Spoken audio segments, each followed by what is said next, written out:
Well, hello, Megan.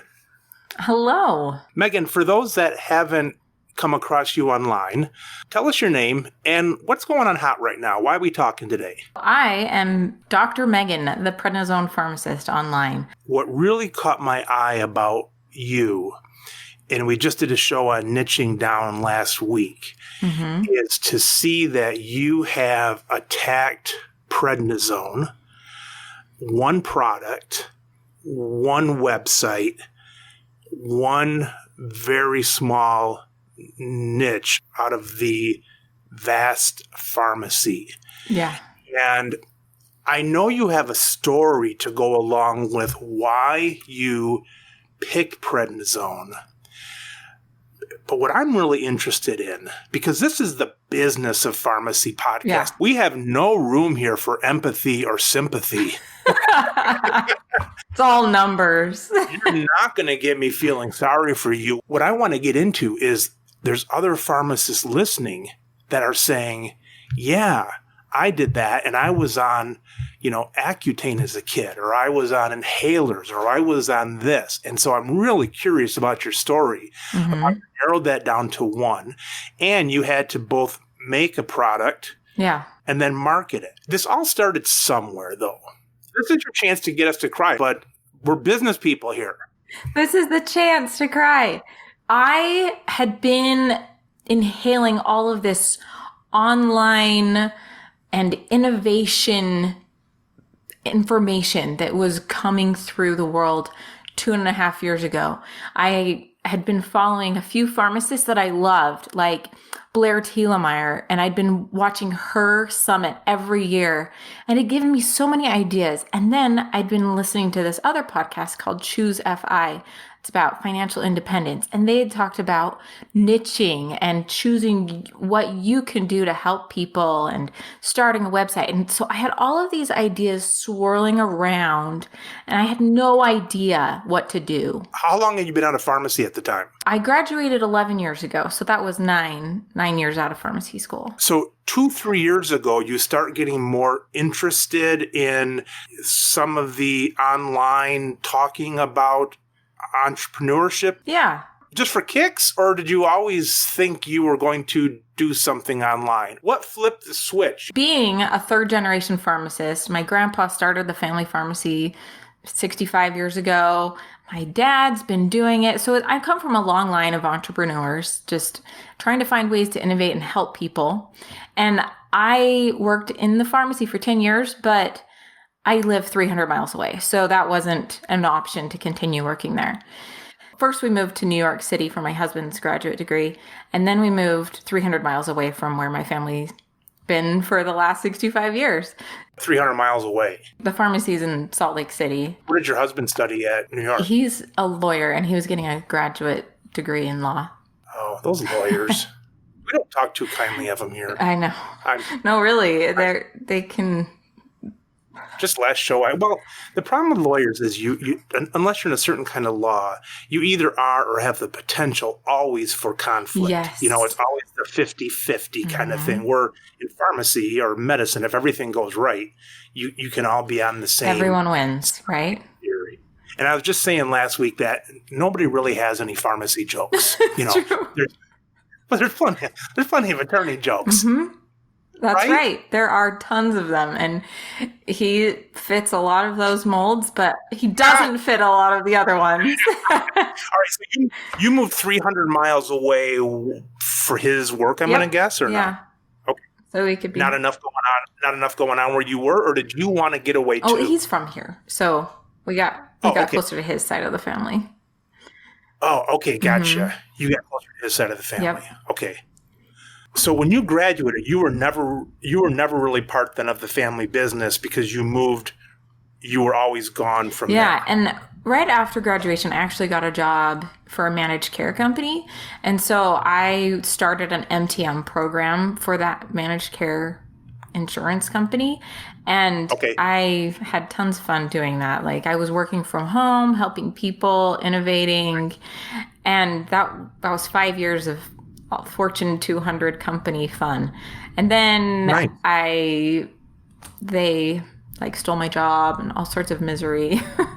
when I went on maternity leave. So I've been working as a managed care consultant ever since, and from home. So I've been actually working from home as a pharmacist for 11 years. That was your business? So I was a consultant, but I only had one client. So that's enough. That's perfect if they're paying enough. They were paying enough. It was awesome.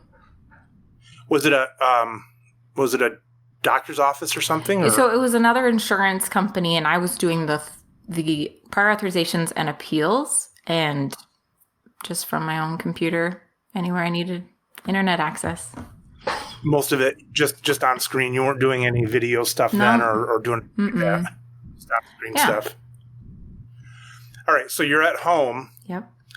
And you're supposed to be working, but you're watching YouTube videos. Yeah, watching YouTube videos, listening to podcasts. I'm just trying to understand, like, what are the options? Because I loved the pharmacist on Choose FI, Jonathan. He abandoned his Walgreens job, and he doesn't even practice pharmacy anymore. He's just a podcaster. And that's a pharmacist-based show? There are two hosts of that podcast, and one of them's a pharmacist, the other's an accountant. And so they kind of come from two different perspectives, like the money guy and the guy who was a six-figure earner. And like, how do they market that at all? I don't think they really mention that he's a pharmacist unless you're listening and you're like, oh, you abandoned a six-figure job. Like, wow. That's cool. I'll have to check that out. So you listen to that, and then Blair, you came across her stuff. Yep. And they were both just giving me great ideas for ways to help and make money at the same time. And I was like, but where do I fit in? You know, like, I couldn't figure out my role, what made me special, what niche I should choose. How can I really personally help people? Because I've just worked for either my family pharmacy or the Fortune 200 or 500 managed care companies. Capture why you started looking and listening to Blair and to the other podcasts and so on. Were you getting an itch, or was it boring doing the other stuff? It was. Did you want more money, or what were you looking for when you started tripping over these podcasts and so on? Well, I mean, with the Choose FI, I wanted the financial independence for sure. Like, I want to bring my husband home, right? Like, I want us to be independent and just able to do what we want to do and live a less stressful life. That was the first motivation. So financial was a part of it, or a big. Yeah, and then so that was kind of the Choose FI side, and then Blair's side, it was I can help people and get paid at the same time if I find the right way to do it. But it seemed really hard for someone who's only worked from home to do that. And so there was a lot more puzzle pieces I needed to find of how I could do that working from home. And you're sitting there like I did years ago, saying, what do I have special? I mean, I know I'm a pharmacist, but what do I have special? And you were looking for that tagline or that niche, I guess. Yeah, a niche and like something worth doing, you know, something worth like getting up for and continuing to do year after year. Yeah, you didn't want to be infamous for something in pharmacy. You wanted to have an actual purpose for it. So you just sat around and locked yourself in a room and thought about it? No, actually, my pharmacist friend, we went to all 4 years of pharmacy school together. She came and visited me, and we coincidentally had been kind of going through the same thing. Like, I want to do some sort of a side hustle. And she was like, what about Amazon drop shipping? Or what about working for an MLM? What about all of these other things? I'm like, but then like that defeats the whole purpose of having gotten my degree. Like, there's got to be a way to integrate all of this. And so I had her over for a visit, and she had actually come while I was in the midst of chemotherapy. I think I'd had my third infusion of Rituxan the 2 days before out of 4. And they had said it's going to take 8 hours, it's going to take a whole day, and it's going to suppress your immune system. And the reason I had to go on the chemo was because I had been on prednisone for the last 6 months before that for ITP. And for anybody who actually remembers that in pharmacy school, I'm impressed. It stands for immune thrombocytopenia. And it's where my immune system was attacking my platelets. And so I had been prescribed prednisone, and I had gone through the entire roller coaster of side effects, and I was completely miserable. And then they said, well, it's not working, even though you're suffering all these side effects. So we're going to have to take out your spleen. And I was like, what? You're going to remove an organ? Like, no, that's not happening. There's got to be a better way. And I did some research, and some fellow pharmacists had done some great literature evaluation and found that for a young female, an otherwise good health would do well with Rituxan, and that the splenectomy wouldn't be, necessarily as effective or long-term. I was like, all right, I'm the ideal candidate. I'm doing that chemo. But I still had to take the prednisone too, or my platelets would be like completely gone and I could bleed to death. So that third infusion, I'm listening to these podcasts. My friend comes over. We're putting ideas and nothing is fitting. And then I'm putting my toddler down for a nap. And I had an epiphany. I was trying to take a nap. Along with my baby, and I couldn't fall asleep because prednisone wouldn't let me. It was just this terrible insomnia driving thing. I couldn't sleep at night, and I couldn't even take a nap when I was trying to recover from chemo, trying to get well. And right then I thought, I need to help people on prednisone. I have a unique ability to help people on prednisone because I've had to suffer it too. And I was like, really? Like, prednisone of all the drugs? That was like the most boring and miserable drug in pharmacy school. I don't want to have anything to do with that. And I thought there is a reason that people are suffering these side effects. And so I dove into the research, and I discovered that prednisone actually steals 10 nutrients. Pretty much most pharmacists know that it steals calcium and vitamin D and causes osteoporosis. But I discovered it steals 8 other nutrients. And I was like, whoa, this is fascinating. And I found that tons of the side effects could be prevented, essentially, if the proper nutrients were given back. And so I created a dietary supplement. And I thought I would be going to market that fall with it. It didn't happen. Hold on. Jump straight to the end. I pretend to be a pharmacist during the day at work. I don't know how to pronounce all those things, but I know that chemo drug, is it fair to say that's a cancer drug? Yeah, it's for B-cell lymphoma.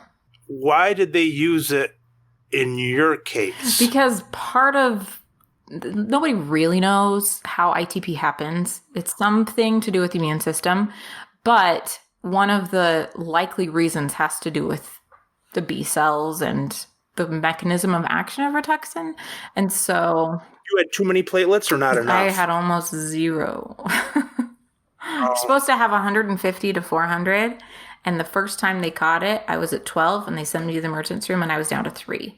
It seems to me that if I'm sitting there and I'm suffering through this like you were, that I would pick the more sexy drug of saying I'm on a cancer drug, because that gets more... And it seems like people always hear of that. There's probably some that cause no issues to speak of. But so did you have a toss-up in your head at all between the prednisone and the chemo drug? Or was it a no-brainer because the chemo drug was kind of doing okay for you compared to the prednisone? Yeah, so Rituxan has this crazy infusion reaction you can get that can be fatal, but it's super rare. Otherwise, it's pretty well tolerated, causes a little bit of fatigue. And so it's like, I don't really have a lot to complain about. Like, I did have this minor infusion reaction. Like, they had to give me Benadryl and stop the infusion and give me some Tylenol and all that stuff. But it was not a big deal. Whereas prednisone, like, is so miserable. Like, pharmacists and doctors who prescribe it really have no idea, unless they've gone through it, how completely life-changing it is. Like, it changes your appearance, it changes your weight, it changes your ability to sleep and your ability to interact with people around you. Like, it changes every aspect of your life, and it's miserable. And so I found this pain that I knew I could help ameliorate. You've already jumped to the product. Mm-hmm. Was this a combo already out there that you rebranded, or did you actually have to get this made, or what? Yeah. So I jumped on Natural Medicine's database to really learn more about it. And I've discovered that prednisone legitimately steals all these nutrients. And their database is so awesome. It goes through and shows each and every study showing how it's working and what's stealing what. You can go through any drug and look for nutrient depletion. It's so cool. Interesting. And some of it comes out in the potty, and some of it gets broken down. It gets Blocks depleted the absorption, tons of different mechanisms. Yeah. Okay. All right. And so looking through that database, I discovered that tons of drugs do mess up nutrient levels, but which of them are clinically significant, right? Like, which of them actually make any difference on the side effects or on risk for future effects? And there aren't that many that are really legitimate. Like, I can't remember their names, but the guys who wrote the book on this, like, they found hundreds of thousands of depletions from all these thousands of drugs. But the ones that really matter, I consolidated those down, and I have a list that I can share.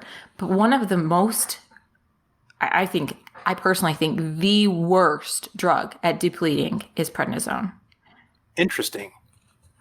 People going through it, it's not like, I don't know, it's not like you have someone at the top of his or her game, and they have, a sore throat, and so they're taking medicine and it depletes stuff, but they're still doing their day-to-day successful stuff. When you're on prednisone for that long, there's something wrong. You got something wrong. You got a ton of worries, and if there's anything that can help it, you'll take it. Especially something well documented like the vitamins or the vitamins and minerals, can we say? Or all right, nutrients. So you can't just say we made this. What do you mean you made it? Yeah.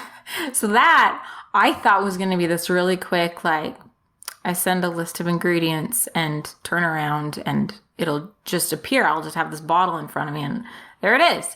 And I was wrong. It was a process. I had no idea.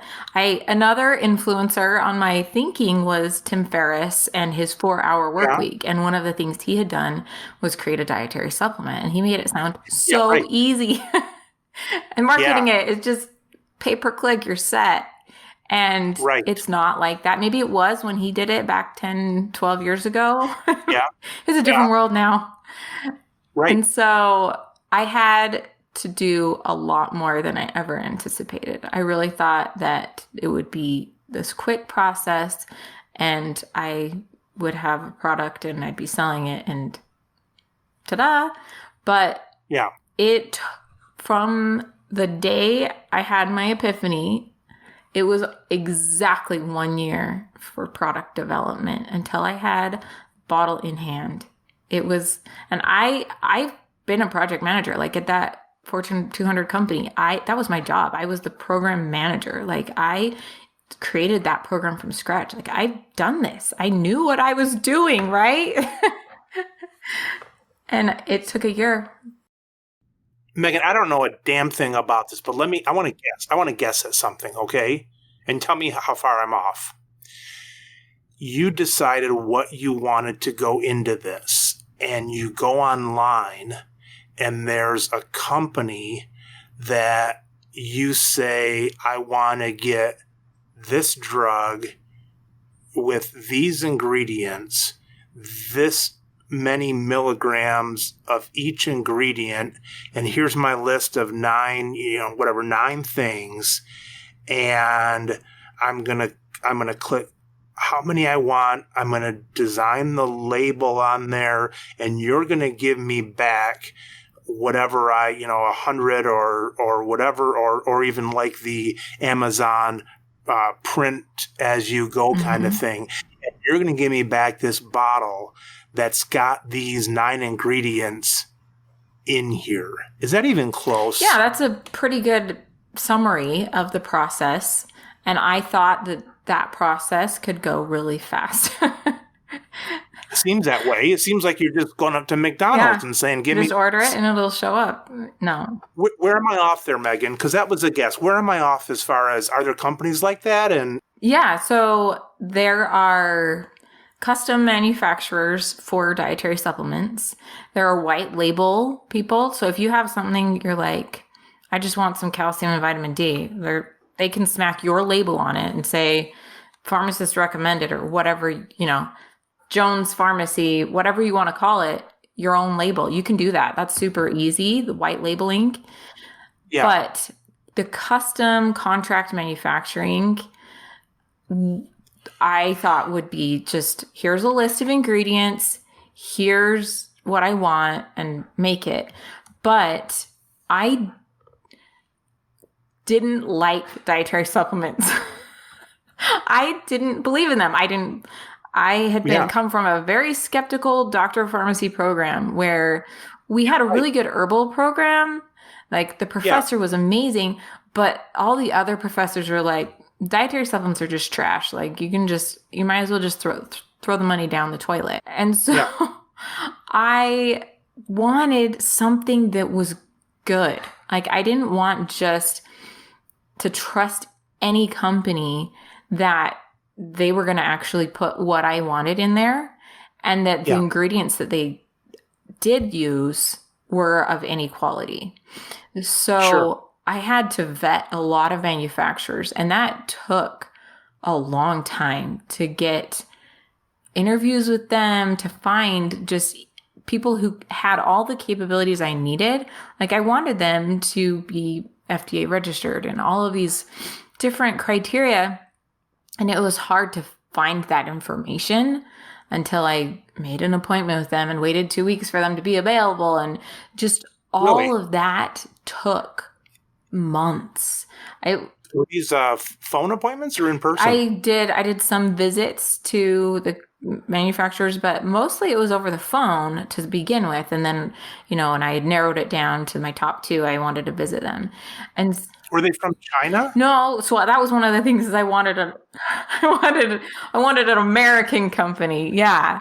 And so I did not fly to China or anything. No, I wanted a legitimate company and somebody with good clients who they can be like, yeah, I've got this and this and this. Well, they wouldn't really tell me, but we've got the top people. And if you were to go to a trade show, everybody would say, come to us. I wanted somebody who had a reputation to defend, somebody who'd been in business a while, because you might be surprised that there are a lot of shady operations and fly by night, and they change their name every couple years. And I didn't want that. Well, just by all the things sitting at the improperly labeled things sitting at the gas station checkout. Exactly. And so just the due diligence alone took months just to find the right manufacturer. And then the process going back and forth with them and my formula, I thought I would be like, okay, here's my formula, and they just go for it. But they had to make their own version of it and then test that and then wait for the results to go to a third-party lab. And so to get the legitimacy, I had to take time. And so I waited and waited. And then I'm just a little company, right? It's just me. Yeah. And I wanted a legitimate company to do this, but they have big, huge clients who have big, huge orders and use up their entire workforce to fulfill. And so I had to wait in line to when they were available to make my stuff. And that was another wait.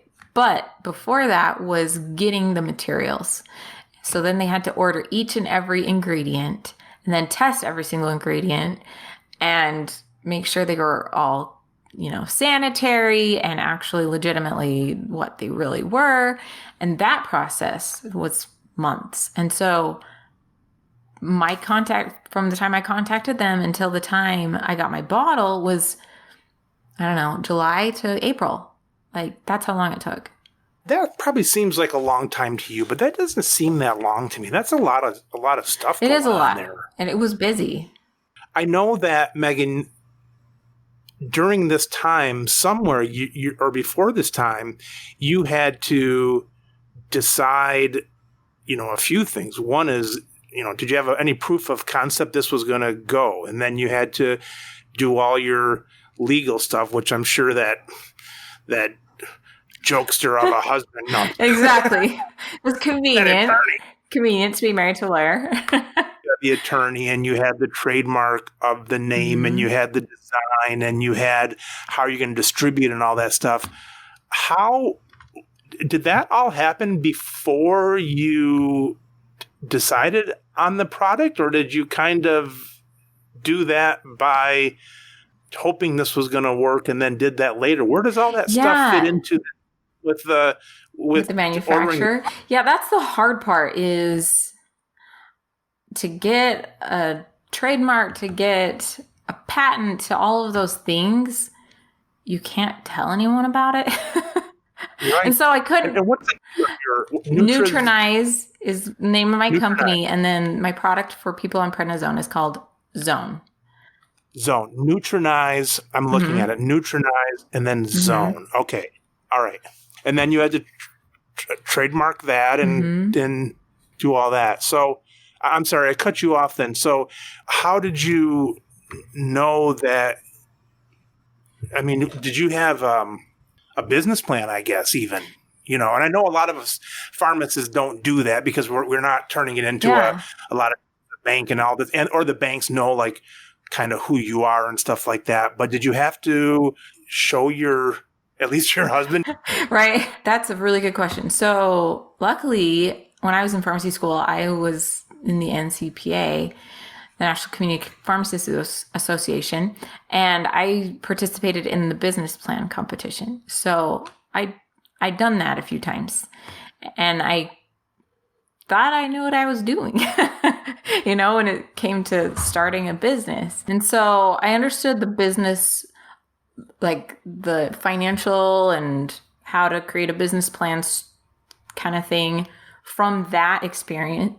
And so now I was trying to take all of that and pivot it to dietary supplements, which is similar, but very different because it's a physical product instead of a storefront. It's a brand instead of a location, How did you know when this time's up, when the product's ready? How did you know how many to get?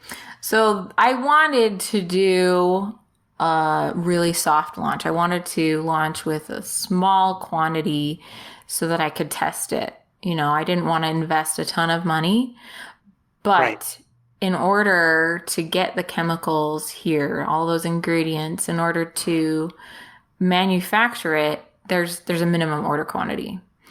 And like you have to buy a kilogram of, calcium, a kilogram of that. And gotcha. Once all that adds up, I had to order 4,000 bottle sets. 4,000 bottles.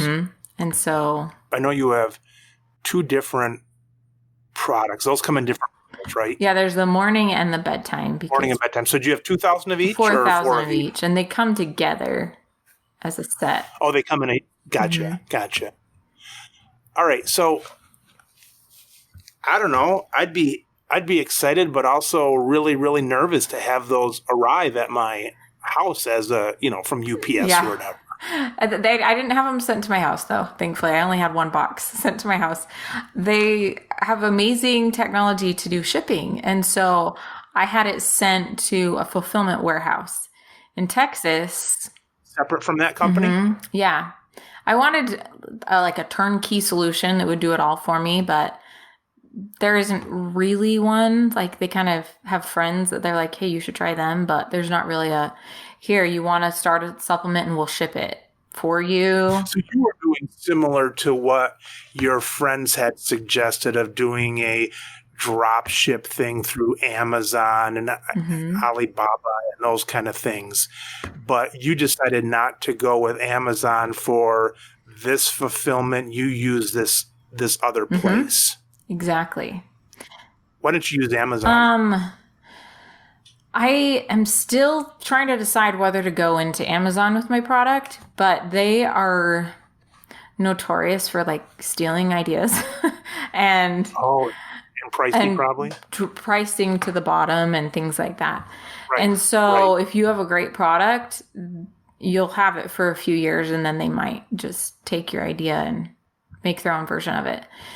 You try to be a little bit below the radar when you can't be at first. And so it's a tough thing. Like, how far below the radar do you want to be? You want to be unfindable? Yeah. You get one box and you do your opening and you smell it and you sleep with it at night. You cuddle it and your husband misses you because you're cuddling your box of your Zone bottles and things like that. But the rest of it is all at the fulfillment center. What next? So then I thought, if you build it, they will come. Right? Isn't that what the movie Field of Dreams tells us? Like, yeah, you got them there. Everybody's going to line up and to buy them. And I discovered during this whole process of waiting for my product to come that I pretty much needed to become a personal brand of me, myself, having taken prednisone. I needed to be able to tell my story. You weren't going to do that at first. I just wanted to let it stand for itself. And I had actually even wanted to do a different name. This was my plan B. I'd wanted a really cool name called RX Side FX. I thought it was so fancy. Like RX and then capital SIDE and then capital FX. So that's really I was cool. like, this is so awesome. And then I discovered you can't use the RX symbol on a supplement. It kind of confuses people into thinking it's a prescription. That's just not legal. So I had to pivot, and that was another expensive and time-consuming change. And that's when I was like... Trademark office takes forever to hear back from them and stuff. Exactly. And I finally got my trademark for Nutrinize, so I've got that. But it was a very time-consuming process to rebrand again before even anybody knew about it. When you thought, Megan, that you were going to be not the face of the company, what was your anticipation of percent purchases? Was it going to be all online purchases, or were you hoping for anything else? My vision is that every single prescription for prednisone is offered a bottle of Nutrinize Zone. Gotcha. So hopefully someday this is carried by Cardinal and McKesson, that you can order it just like you would order Florigen, the supplement that pharmacists give along with antibiotics. That there's a precedent for it. That there's another company out there who makes a high quality product to help combat the side effects of a prescription drug. So that's my vision, but gotcha. Cardinal's not going to take it if people aren't loving it already. And so theoretically, the easiest way to do it is to sell it online. That's the damn thing about that Shark Tank show. It's like, if I went on there, I'd be so excited. Like if, I don't know, maybe I was you remember macrame? You're too young for that. You remember macrame with that brown strings and you'd make owls and stuff out of them? You don't remember that. All right, when I was a kid, and the listeners who are old farts like me, they'll remember you made these macrame after school programs. You'd have a ring and you'd do this braiding of this twine, and then you'd have pot holders and things like that. But I'd be I'd go on Shark Tank and I'd say, I sold a macrame holder. And these guys on Shark Tank, they're like, how many sales do you have? And they're like, we've had like 5 million of these. So, well, not enough for us. It's like, well, what do I need? I mean, you got to walk on there and say you're Procter & Gamble before they even like want to do something with you, it seems. Exactly. But Cardinal doesn't want you until everybody else wants you already. Right. They're not going to take a risk, marketing you and enabling that process unless there's a proof of concept. And so I needed to get the proof of concept first. When did you know that you had to that you needed to step into the face of the brand? How long was it before you knew that? So I'd had this thought in April, and I probably had to decide that in December. So it was a long time when I was thinking that I could just hide behind the brand of the product and not have to be a personal brand. Was it after you already had them available? Was it months after that they were already available when you made the change, or did you make that change before they even came out? Yeah, I made the change before they came out, and I launched my personal brand in February, and then I launched the physical product in April. So I had a few months of lead up. Of what year? A year ago. 1990 or 2019, the year of the COVID. The other day I went around the pharmacy and I probably have to cut this out, but I went around the pharmacy and I wrote down May 20th, 2020.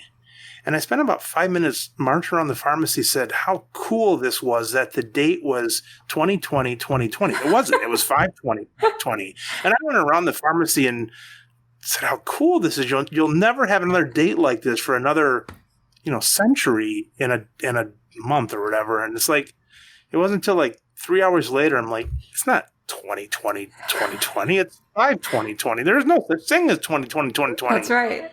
And everybody just let me carry on like an old. There goes Mike again. I'm like, why didn't anybody tell me that? They're like, well, I don't know, just let you have your fun. Mm-hmm. All right. How did you know, Megan, that you needed to be the face? When did you decide that? Because the product hadn't even come out yet.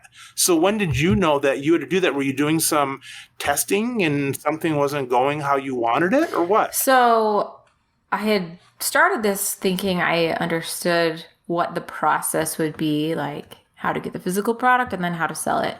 And then I learned there's a lot more to learn about online marketing, and discovered that it's really in stories that you connect to people, and that it's really hard to connect as just some letters on a logo, that you really need a face and a story and emotion and connection to make it happen.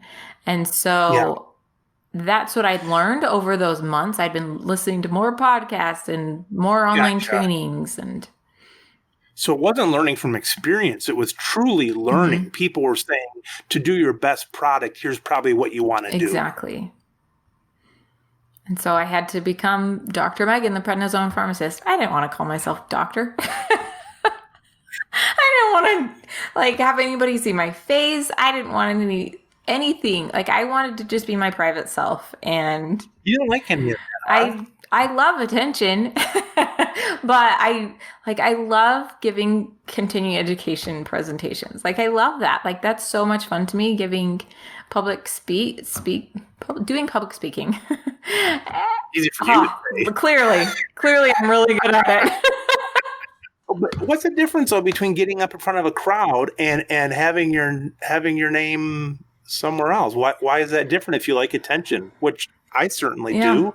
What's the difference? I think the difference is when you're giving a continuing education presentation, everyone in the audience is a pharmacist or a technician. And it's a narrow group, and you can share as much or as little as you want about you personally. I graduated from this college of pharmacy this year and I've worked here. Whereas online, you kind of have a lot more that comes into what you like are obligated to share. I mean, just if nothing else, your signature on your emails to comply with the law has to have a physical address. Like you have to have a physical address to share with the world. And I didn't really want to do that. You were realizing like, hey, this is getting more tangible. Plus you had to share stuff. You couldn't just go on there and you couldn't just have a website and say, here's my degree, because nobody would care. Yeah. I mean, they'll get diluted. Everybody has a degree online for something, you know, but you knew you were going to have to share a lot more. And you didn't like that. Well, I like teaching. I love, like, I've been offered teaching positions at a medical school and a pharmacy school. Like, I love teaching. And so I wanted to integrate that somehow into this, but I didn't know that it was going to be necessary to actually make my product viable, because I figured everybody else understood what I understood, the curse of knowledge, that if you're taking a prescription drug and it's causing side effects, there might be a nutrient depletion involved. That's actually kind of a huge leap that requires education. And in order for anybody to care about me sharing that information, I have to tell my story. And so it's a... Right. You're kind of creating a, you saw that with a lot of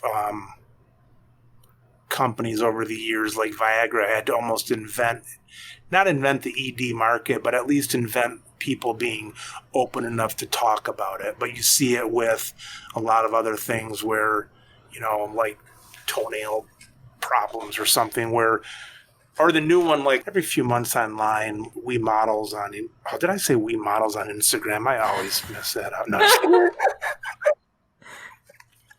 The models on Instagram, they're always complaining. They were doing like underarm creases, and you couldn't have the underarm crease. And so I think ladies were probably even going for Botox for that or something. But they're actually inventing a problem. They're actually inventing a new problem where you're not inventing your problem, but you do have to teach about it. Often, like, in those situations, you're making somebody problem aware. Somebody taking prednisone doesn't need to be told that they have a problem. Like, they know how miserable they are. They are suffering so much, but they don't have... There's no idea in anyone's mind that there is a solution. And so I've had to make them solution aware. And it's a totally different game. And it's embarrassing for a lot of times with the moon face. Oh, yeah. Right? It's mortifying. Like, to have a normal face when you were healthy and then have to go on prednisone and suddenly you look obese. You feel terrible. And it's like, I didn't just go on a binge. They said that Jerry Lewis telethon. Remember that, Jerry Lewis? He's an old... I don't really. I'm going to start talking to older people.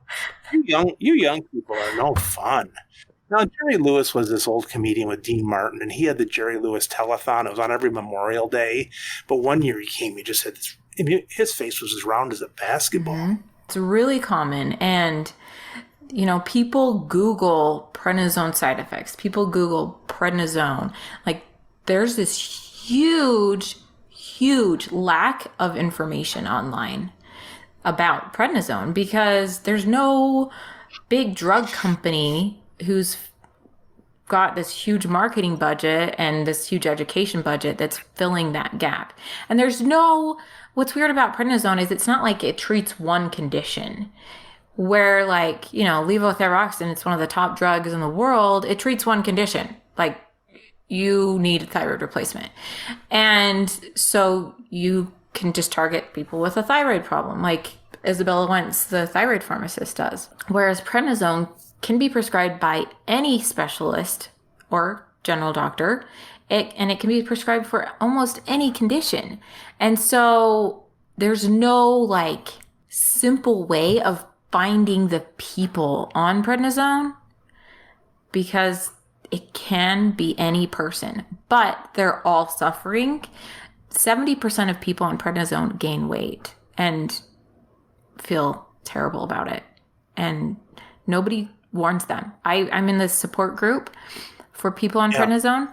And of those 70% who do gain weight, almost none of them had been warned by their pharmacist or their doctor that they were going to gain weight, that there was anything that they could do about it, that there was any reason to tell them. And I can see why, like, if you're going to be on prednisone, there's probably a really acute situation. Like, maybe you're in the hospital, maybe you're unconscious, maybe like you're intubated. Like, there's a lot of good reasons why nobody's talking to you about gaining weight. Like, we're just trying to save your life here. Right, exactly. But it happens. As it goes on, then it happens. And they are like, it's just another insult to the injury. Just not only do I feel terrible, but now I look awful. You talk about, searches online and stuff. Is Google part of your ad process at all, or?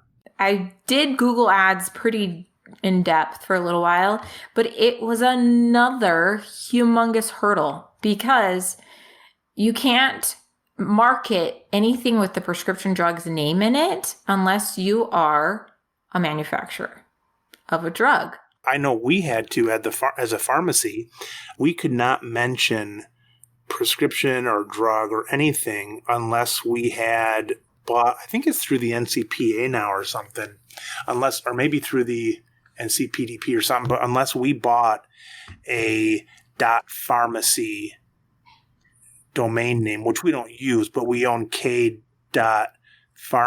and that's how you prove that you were a true pharmacy. But that was like $1,000 or something. Was that the same thing? Same thing. And it was so unique because if I was representing a pharmacy, then I could have gone through that same process of approval within the Google Ad Network that you're talking about, like getting registered with the proper authority who's their policeman for Google. And that would have been fine. But I'm not a pharmacy. I don't sell prescription drugs. And I'm also not a lot of other entities. I'm this unique dietary supplement talking about a prescription drug that Google had no idea what to do. And so it was months, but going back and forth with their call center in India. Like, how often do you get phone calls from India? Not very often unless you're trying to get through the Google Ad Network. So I had to go through that whole approval process just to even start the ads. And then And there were some language barriers. There were language barriers because it's like prednisone. I don't know what you're talking about. Yeah. So that was the whole process, just getting approved to give them money to advertise my product. And then how do you feel Google went for you? I gave up on it for now. I might bring it back, but it didn't really, like I mentioned, people are problem aware, but not solution aware, and making that gap, bridging that gap within one advertisement was too much. Google is going to let people find you with a Google ad, but it seems like that's a few steps later. They wouldn't even know what they're looking for, basically. Right. They would have no idea. And then you might say, I have a solution. They're like, I can't even define the problem, really. I just feel like crap. And they're not even looking, I guess. And probably your keywords, those probably were not cheap. Well, not many. There's not a lot of competition in the prednisone world. Nobody really cares. But it always surprises me how expensive some of those words are. Who the hell is looking for prednisone? It always seems like somebody got something, some other company, some study or something, and so they jump the word price. Yeah, so it's not like it was back when Tim Ferriss was advertising when it was just pennies per click. It wasn't. It wasn't cheap by any means, but compared to other search terms, it was relatively affordable. So nowadays, almost with Google, like searching through all of the social media, I'm not sure exactly what they search for, but I do know that podcasts have got on there and they're searching for podcast words and so on. You don't necessarily have to pay for Google AdWords because if you're specific enough, it's going to come up. The search engine optimization. Yeah, I've been trying to do that, the free side of it, right? Like having Google just find me. And that took a year. But I finally am the number one hit for prednisone nutrient depletion. It's only taken a year, but we've got it. Number one for free. So that's great. I mean, and what's cool about that is that reaches somebody when they're past the problem, like they know they're suffering, and then they have figured there's a cause for their suffering, right? They figured out prednisone nutrient depletion might be it. And so I'm catching somebody at that point who's a lot more of a hot buyer. Like if you've heard of funnels, then we're pretty far down the funnel. They're not a cold audience anymore. They're at least warm, if not hot, by the time they get to that term. So the challenge, it seems, is to get people to that term. Yes. To know that they're feeling bad with prednisone, not because it's something they ate along with it, or it's not because they were out in the sunshine too much or took it too hot of a shower or something. They're feeling crappy because of a nutrient depletion. Mm-hmm. They've got to get to that point, it seems, before they look for that. Before even thinking there could be a solution. Exactly. Do you consider that your job then now? Yeah. Yeah. I feel like what I've been doing for the last year as the Prednisone Pharmacist is finding the pain and addressing it as helpfully as I possibly can, and understanding them better than they understand themselves. Like putting a face to this suffering so that they can really enter into this little universe that I've created and learn how to combat side effects. That it's not just my product. My product does help and people love it. But it's also tons of little things that they can do that they don't even know because nobody told them. And they're free and simple, but nobody told them. And so I'm trying to be the one who tells them this is how to combat side effects. What would you consider your challenges right now? Is it for the company? Would it be, there's a ton of, look at all the things that a company does, from marketing to shipping to financial to product availability to customer interaction, all that kind of stuff.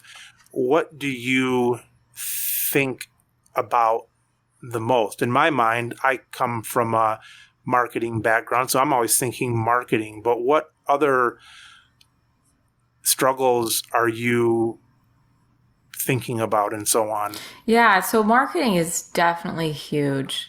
Just trying to find the right balance of investing in the product to get at my actual return on ad spend and effort, right? Like that's a real struggle right now. And so I've been, to go a little further with Google ads, I've paused those so that I can put all of my investment into Facebook ads. So I have a Facebook page. I've spent a lot of time and energy making my Facebook presence so that I can enable those Facebook ads to succeed.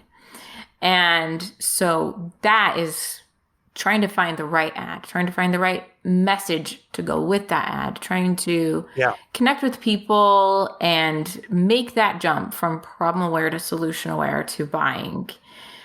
And so that's what I'm spending my energy on right now.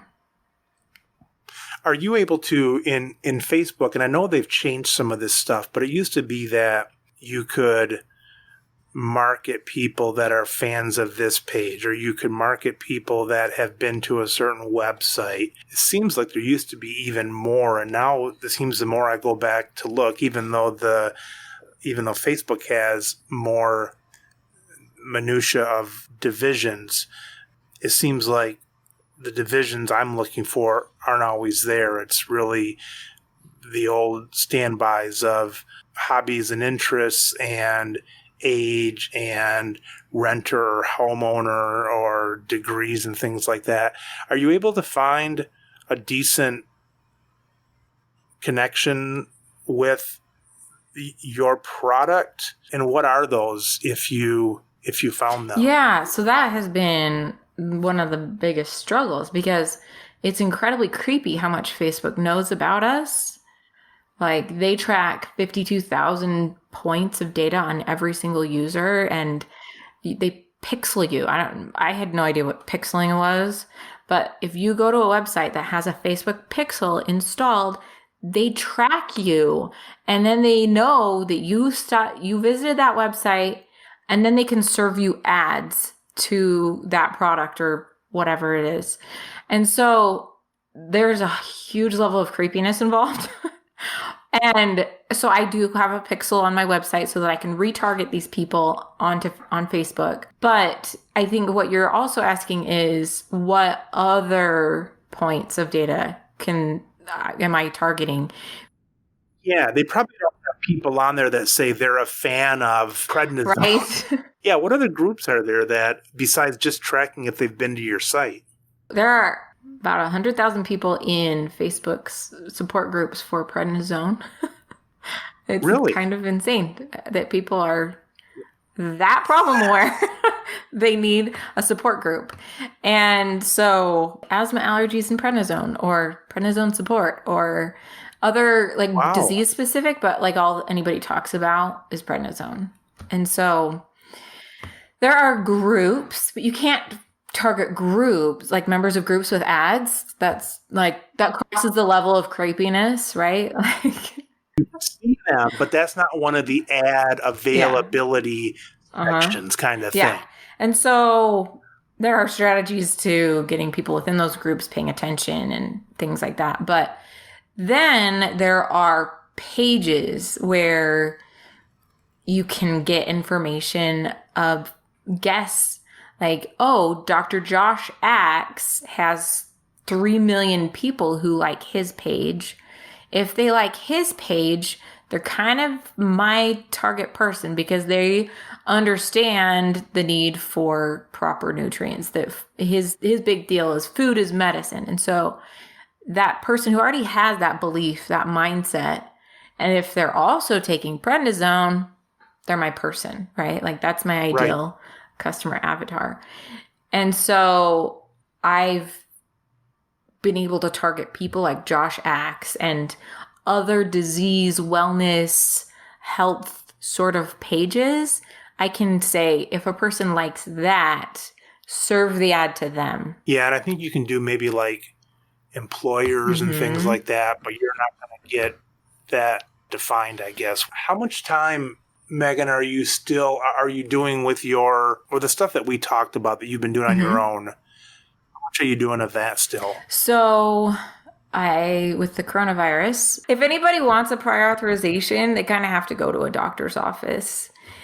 And if they want an appeal for that prior authorization, they really have to be visiting the doctor's office. And since doctors haven't been taking... They'll say, when's the last time you saw this person, that kind of part. Or just to identify the problem. You have psoriasis. Here, let me give you a $15,000 a month injectable. Here you go. That's not going to happen if they're... dermatologists were basically shut down, right? There's no acute situation you need to go to a dermatologist. And so, basically... it was this perfect storm of no more prior authorizations leads to no more appeals of the prior authorization leads to they don't need me anymore. They can do it with their in-house staff. So I got laid off a month ago. I'm sorry to hear that. And a consultant, so it's not really laid off, but it's been my job for 5 years. So let's go pre-COVID. Let's go 4 months ago. How many hours were you putting in still doing that? I was doing about 15 hours a week. I know when people ask me how much time do you spend for the pharmacy, I'm I don't know. I mean, I'm physically doing this or doing that, but I don't think it's been off my mind for 30 some years or whatever. How much time would you say that you are then putting into the product thought or your stuff? Yeah. now? So I was basically doing that for 4 days a week and then this for 1 day a week and then another half an hour every day. And that's what I was doing. And now I have all my time to be able to spend on my little passion project here. And so it's probably 15 hours a week again that I'm spending on this.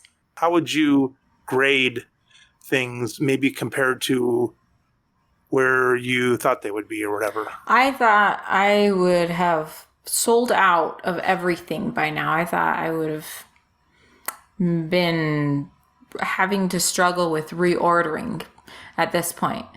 And I feel like I finally am at the point where the ball is rolling. Like I'm not just pushing the rock uphill. Like I feel like it's finally rolling, but I just thought this whole process has taught me that anything in life is going to take 3 times longer than you think it will. And like whether it's a construction project or an IT software project, you just take whatever estimate somebody gives you and multiply that by 3 and that'll be more realistic.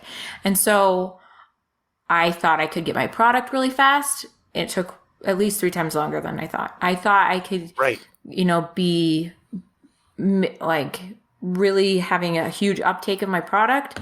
And I think I'm finally, like the ball is finally rolling, but it took a year to get to this point with my product on the market. And so it's kind of nice that I am not being distracted by other efforts now, that all of my effort is going into this, because I think that's really what's kind of pushing it over the hill, is that I have the time to invest. So how long has it been out for? It came out a year ago, April. What do you think you'll need to do different this year? And you've already mentioned, I think, more time that you'll have. Do you have any other thoughts up your sleeve of different directions, or will you just continue with more of your presence and online teaching and that kind of stuff? Yeah, I'm trying to really get the whole process of being an online marketer into a routine to make it as manageable as possible. That's one part of it. And then just trying, do I go into Amazon or do I've got some people helping me to go into the Cardinal McKesson area. And so it's that next phase, that now that we've got people who have testimonials that are like, whoa, this is amazing. This has changed my life. I can't believe going from night to day, how much this hasn't changed me. Now that I've got that proof of concept, it's like I can take it now to say, you should have this so that any pharmacy can order it, so that whenever somebody needs a prescription for prednisone, the pharmacist can say, here it is. And not only is the pharmacy going to go from a $4 prednisone prescription and making money off of selling the supplement to go along with it, but they can feel good knowing that it actually works and it's a clean product that's made with the best ingredients, that it's not just some gimmick, like it's legitimate as it possibly can be. Have you had any guinea pigs of that? Any stores where you just said, look, here's, I'm consignment or whatever, here's a dozen or whatever these, try to see how the patients do. Have you tried that yet? Yeah. So conveniently, I have my dad owns this 3rd generation pharmacy. I was kind of hinting at that, but I didn't want you to say, no, my dad told me no. Yeah, he does. Last week, my sister works there. She was telling me that one of the pharmacists was counseling a person on prednisone and saying, hey, here's this. And she's like, hey, you're on prednisone. Look, there's this great product. And she brought it over and my dad sold it to her, and $80 right there. Like the pharmacy took a $4 prescription and sold it a $80 supplement along with it. That was just last week. That price point of $80, there's books and books written about pricing a product like that. One of the concerns would be pricing it too low. Yeah. just for kicks. Let's say that you price it at 99 cents. No one's going to buy it for 99 cents. They're going to say it's junk. It should be at the dollar store. There's nothing in it. It's from some other country. Yeah, there's probably no active ingredient anyway. And so that's a concern. Take away all the desire of profit and all that kind of stuff. Was 80 like a nice area to put that in? Was that like a psychological price where you thought that's where people are going to think it's important enough and that kind of stuff? Or how did you come up with that price? There are the 4 P's of marketing, right? And price is one of those P's. And so it's really one of those things you test and you try to figure out, and it's a hard thing to really determine. And so yes, the psychological aspect is definitely involved. I looked on other supplement company websites to see what were their price points. If you were to get something that is supposed to be complete, if it's a dual pack, it's 1 bottle of bedtime, 1 bottle of morning, 120 total capsules, what per capsule are they charging, what, all of those things, just so that I could have, comparable numbers from other legitimate supplement companies. And so there's this really cool one in northern Utah where they created one for people recovering from surgery or from fracturing a bone or whatever, because there's a specific nutrient requirement for those situations. And they have this really complex regimen of, take these 4 plus this 2, and, then you taper down, and they were charging like $160. And I was like, okay, I'm not doing 6 pills a day, but mine is very specialized. I'm doing 4 pills a day, and it's another legitimate company. And so it was just finding things like that to where it fits in the market. And then there's learning all this marketing stuff. It's been fascinating to find, like, I think if it was Tim Ferriss, one of them was, if you charge a high enough price, you get rid of your worst customers. Yeah. The 80-20 rule, right? Like, you get people who want quality, and they are quality too. Whereas the most whiny, complainy, customer service draining people are those who are looking for the deal. And let's say there's a benefit of being higher. Let's not pick on going lower. Let's say there's a benefit of being higher. The customer may not be that price conscious, but if you have a pharmacist, let's say, or a doctor that's recommending, this product with antibiotics and this product with cholesterol medicine or something like that, you want to be in the game in their head with, you wouldn't want all these great products to be $100 and yours be $2, and I want it triple what people are. That's kind of the game you might be playing in, is the people that are ultimately going to be recommending it too, because they have to be comfortable with it, I imagine. Right. And then they need a profit margin too. And so it's got to be worth it to them. Going back 3 years, Megan, have you made the right choice? I think so. Good for you. I mean, the ball is slowly rolling. And so do I have a return on my investment yet? No. But is there a good chance I will? I think so. It's not like you're saying, no, I should not have done this. I should have gone into, vacuum sales. Right. I should have joined an MLM and been somebody else's marketer. No, I think if nothing else, like, I have learned some amazing skills. Like, I've given myself a little online marketing education, and that I can use the rest of my life, which is really exciting. No matter what, from here, I have skills that I can create an online course and market it. It doesn't need to be a physical product. I can use these skills in many ways. So I've learned a lot, if nothing else. What negative emotions have you felt from doing this that might be new, or that you've had more of that you wish you didn't have, as far as, and maybe there's none, but as far as anxiousness or depression, boredom, guilt. Has this brought any emotions on that maybe people wouldn't think it would bring on? Yeah, I mean, I think as pharmacists, we're not the most risk-taking profession that there is. Most pharmacists are content to sit behind the counter and just do their job. And advocating for ourselves and investing and taking a risk is just not the type of people that attracts pharmacy. And so I want to be financially independent. And so I save money. I'm trying not to spend money. And so it's been hard to say, okay, yes, I can have an ad budget. I can actually spend money on this product. And so it's been this real struggle, where do I invest and how do I justify that investment? Because I'm my own boss and that's awesome, but it's also kind of scary. That is the whole entrepreneur thing. Where do you invest your time, your money, your blood, sweat, and tears? Right. Do I invest it in Facebook? Do I invest it in Google, YouTube, Instagram? It's that whole, what's the best use of my time and talent?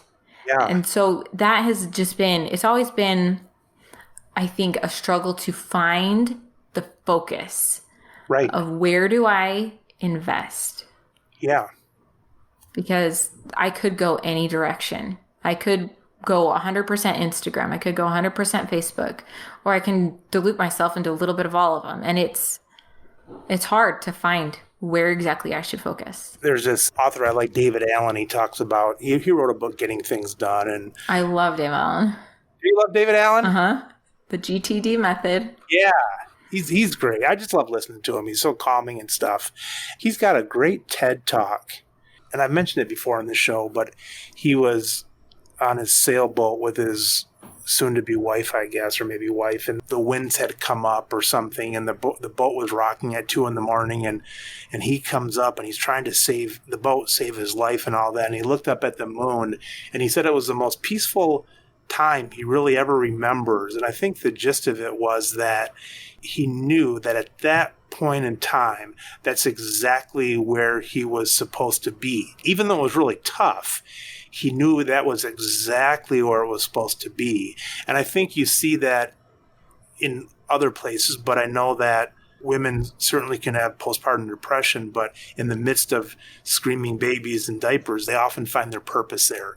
Or for the woman or the man who has to put in an 80-hour week because his staff just left him or something, there's a beauty there of that because you know your purpose. Yes, exactly. And I felt that feeling of, this is my purpose, that I've been called to help these millions of people suffering prednisone side effects who have no one to help them, that have this huge gap of information and real worthwhile help. And so it's been very fulfilling to have people be like, you are a godsend, you are an angel, you're exactly who I needed at this time. And that's not selling my product, but it does give me that purpose fulfillment. And so I have had that experience of, I'm in the right place at the right time. And that overwhelming feeling of knowing you're going in the right direction, if you maybe take a step off the path and put a little bit too much into this advertising or do this or that, those are just minor steps in the direction of really fulfilling things that you're doing. Mm-hmm. So Megan, how can a pharmacist listening to this right now best help you? So I think helping me is helping your prednisone patients. And there are things that they wished they'd been told. And I've kind of mentioned one of them, but there are 3 things that I want every pharmacist who dispenses prednisone to tell their patients. And the first one is, it can cause weight gain. And that is just an epiphany for so many people on prednisone. They didn't know. And the reason it causes the weight gain is because it's messing with the blood sugars. And so you can give them 2 valuable tips within that first section is cut out the sugars, cut out the refined sugars, any way of minimizing the ability for the blood sugar to go sky high, because that's where the weight gain's coming from. Because of the sugar going high, or does that also mess with the appetite? It's the combination of the high blood sugar is messing with the insulin regulation, which is causing the appetite to be dysregulated. So it's this whole cascade of, if you have high sugars, it'll lead to high appetite, which leads to high weight gain. Cortisol stress them. Exactly. That's what prednisone is. It's the stress hormone. And then the salt. So added salt is going to make that prednisone, for all of you who remember, the pharmacology is the mineralocorticoid aspect of the prednisone. It's causing them to retain salt. So the more salt that they consume, the more water they're going to have to retain, which is weight. And so they're going to have the fat and the salt causing weight gain. And Gotcha. so you want to help them know to cut out basically refined food. They cut out refined food. That is like huge in combating the two miserable side effects of moon face and the pregnant looking belly. Because then all of the more non-refined foods are going to have the complex carbs, their food fiber. You got all that stuff working towards a more natural system than these spikes and the water holders and things like that. Right. So that's the first one, is the weight gain. Cut out the refined foods from the high sugars and the high salt. So the second one is that prednisone causes insomnia. And people just think they're going crazy. Like, they don't know that the drug is making their moods weird, and that sleep could have something to do with it, and that prednisone's making them not sleep. And so giving them good sleep hygiene tips to go along with that is so valuable. And that's why I've got the melatonin in my bedtime zone. You had 2 zones, and that's one of the reasons there too. You've got some different, a lot of times vitamins may not matter as much, but the melatonin, you don't want to be taking that at 8 in the morning. Exactly. And then the third thing is that prednisone causes osteoporosis. And we think we all know this, but are we even telling our patients what they can do? Are we telling them you can take calcium and vitamin D like the American College of Rheumatologists guideline for glucocorticoid-induced osteoporosis recommends? They did a study and only 22% of patients prescribed a steroid were told by their pharmacy to take a calcium and vitamin D, even though it's so simple.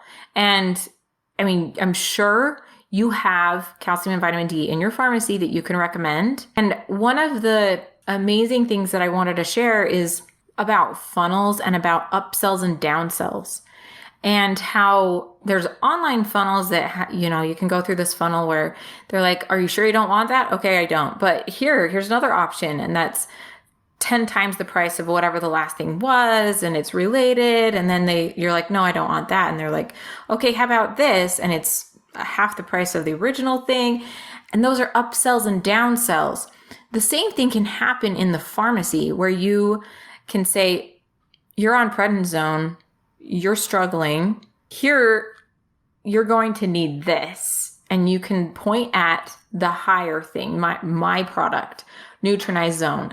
And it's somewhere around $80 that you're going to be charging for it. And they can take that, or you can be like, or you can try this calcium, or you can try this bone health supplement, or you can try this, and upsell and downsell them on that, saying, you need to be taking something. You got to have some sort of calcium and vitamin D. And here's some options.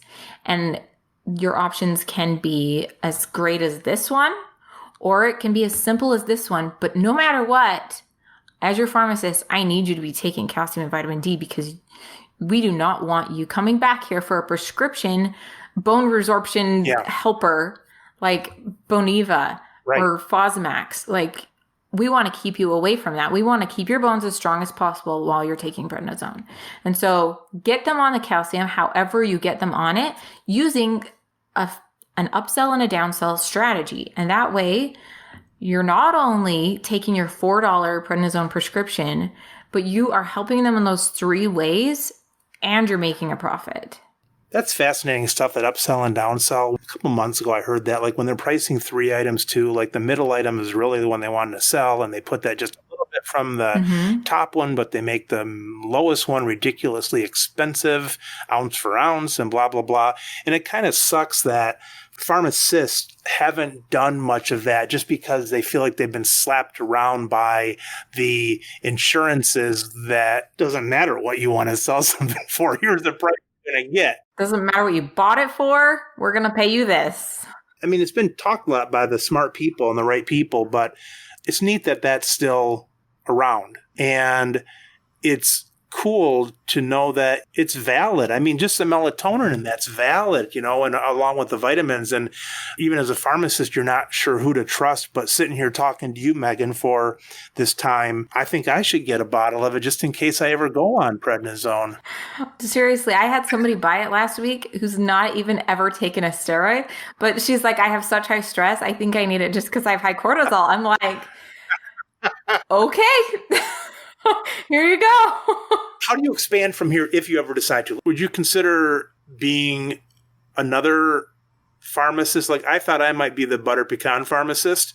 Would you ever throw in another pharmacist thing, or would you add to this line? Or how would you do that now that you're positioned as the prednisone pharmacist? Would you do something else in that line? Because you don't want to be, well, maybe you do, but maybe it's hard, though, to be the prednisone pharmacist and also the inhaler pharmacist or something. How would you deal with that? Yeah. So how would you deal with too much success? How would I deal with too much success? I think the next step when I've got the physical product sales really going is going to be on the digital product sales. So I'm going to be creating a course and creating education that people pay for instead of just the free stuff that I'm currently doing. And so that's my next pivot that I'm planning to do. For people that want to repeat what you did, or for prednisone users? For prednisone users. So that's my next thing to do. With a physical product, you have an inventory, you have to ship it, you have all of these things, whereas a digital course, like, it's 100% profit. And I know there's a need, and I know how to speak to that need, and I want to give them the education and basically all those tips I gave you, expanding on that. Like, those are the foundation. That's the core of my course, basically. But diving into how and why and the real steps to take to make a change in their life, to actually lose the prednisone pounds and all of those miserable things that they're suffering, giving them real tools. And so that's my first thing that I'm planning to do once I've got the physical system really going. If you owned the whole prednisone thought process, there's probably enough to do in there until your dying days, right? I mean, there's probably enough in prednisone. Yeah, I mean, and I'd love to do studies, like prednisone was approved in 1955 by the FDA, and it's ancient. Like, it was a grandfathered in. It didn't get safety and efficacy studies. There's actually no good list of side effects. Like, whatever they have published in the package inserts is so out of proportion to what people actually suffer. Like, if, when they approved Lyrica, they know 10% of people suffered this specific side effect and 3% suffered this one. Nobody has any idea what that is with prednisone. No one. And so I'd love to do studies and really have clear data about what people suffer and how we can help them, because every doctor's prescribing it, twisting their arm doing it, And if there was a better way to give them that same help, then that'd be win-win for everyone. You know how big an issue is, or a problem, when you have another product that says, we ain't that product, and that's with non-steroidal anti-inflammatories. It's so bad we have to say it's not this. Yes, it's something exactly. else, right? Yes, exactly. And, in pharmacy school, we learned all about how bad ibuprofen really is, how it causes heart disease. And it's like, but it's the non-steroidal. It's not as bad as that terrible prednisone that causes not only heart attacks and strokes, but all of those other 150 side effects. You think ice cream can cause weight gain? I think so. I haven't read any good studies on it, though. All right, Megan, pleasure talking to you. We'll be following you. Awesome. I talked to a lot of cool people on here, but I'm actually going to use some of the stuff you taught me. I'm gonna talk to who the hell am I kidding? I'm going to forget it by tomorrow, but that's why I asked you for the link. Nutrace.com/wholesale. Thanks, Megan. Thanks, Mike.